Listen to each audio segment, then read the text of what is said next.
حالا میخندی چون نمیدونی چه اتفاقی افتاده. من مواردی از مسابقه براتون میگم. 1 پرش از روی اسب با خر. خب خر بدبخت نمیتونه از روی اسب بپره. 2 پرتاب ویلچر با معلول. تو مریضی مگه؟ 3 کفتر بازی با مرغ. مرغ گرونه. کفتر بازی با مرغ. اصلا دیوانه ناخاطی دارم. یه روز به حسن گفتم حسن خیلی گاگوله ها، نگاه نکنی کچه‌وال پوشیده. یا گفتم حسن یه موجود نام ببر. گفت یخ. گفتم آخه مگه یخ هم موجوده؟ گفت بله که موجوده. خودم تو جاده دیدم نوشته یخ موجود است. نمک. برو بیرون. برو تشتر. باید کشیده بندازم بیرون. خب بهمن رو زیاد بهش رو بدم کم کم وارد عرصه هایی میشه که مناسب شأن من و اون و شما نیست. من چقدر لذت میبرم از این همهمه‌ای که تو سالن هست، این سرصدایی که هست، به من حس تمرکز میده. میدونید که همه جا 2 عامل مهمترین عوامل سرصدا هستند در محافل، مهمانی ها، اجراها، سمینارها. 1 بچه ها و این طبیعیه. بچه باید شلوغی کنه.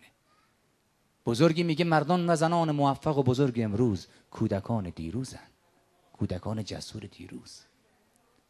بعد از بچه ها 2مین عامل سرصدا خانم ها هستن. چه خوشحالم هستم. چرا؟ چون تحقیقات نشون داده عزیزان اصولاً خانم ها 2 برابر آقایون حرف میزنن.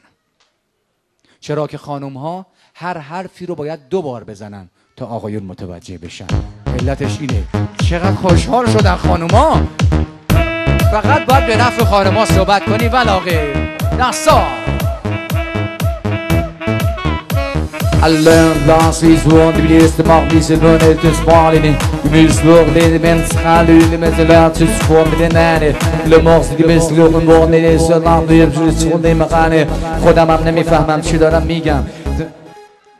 نه از اونجایی که من مطمئن بودم همه شما به زبان فرانسوی مسلط هستین، خواستم قطعه فرانسوی براتون بخونم. چشم. درخواست آهنگ افغانی شد. از اون انتها نخندید عزیزان. سلیقه ها با هم فرق میکنه. شاید اون آقا خاطره داره، شاید یه جایی کنده‌کاری کرده. خب کار کرده، کار جوهره مرده، چه ایرادی داره؟ شما که میخندید آیا تا به حال به گویش شیرین افاقنه دقت کردید؟ خیلی سلیس و روان صحبت میکنن. یک فارسی دری کهن. یکی جوان اوغانه هست که یک تک آهنگ خوانده کرده که چکر را کباب کرده. من آهنگ میخوانم، شما اول کم کم میسوزی. آهنگ سوزناک هست که بعد کم کم گریه میکنی، بعد خنده میکنی، بعد فوش میدی. یکی ترونوسورا هستی که سرنده کرده آهنگ ده قنده‌آور هستی که یکی تنظیم آهنگ ده مزار شریف هستی که اصل استودیو که زاو کرده که استودیو بسو جاهد هست که در کابل هست. بهمن هاشمی هست که قبلا در کشت خشخاش بود هست که خونده کرده که وای که دیوانه شده میروی، بیسر و سموانه شده میروی که دست اوغانی زده که دست آهنگ گوش میکنه مثلا جالب است.